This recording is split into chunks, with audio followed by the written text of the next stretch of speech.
అదిగో ఆ చిరంజీవి శిరస్సుపైనున్న పండును చూస్తున్నారుగా, దానిని చెక్కు చెదరకుండా ఆ ప్రతిమా సుందరి దోసిట్లో పడేలా కొట్టాలి. సాధ్యమా గురుదేవా?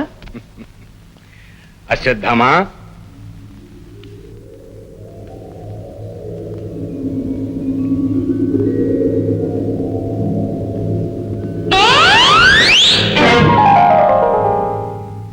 కర్ణా,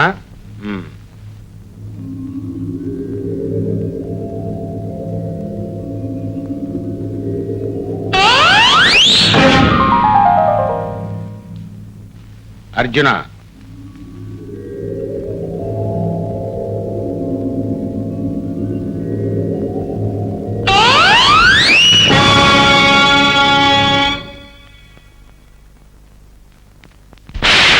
లక్ష్యం తప్పడానికి కారణం నీ నిర్లక్ష్యం.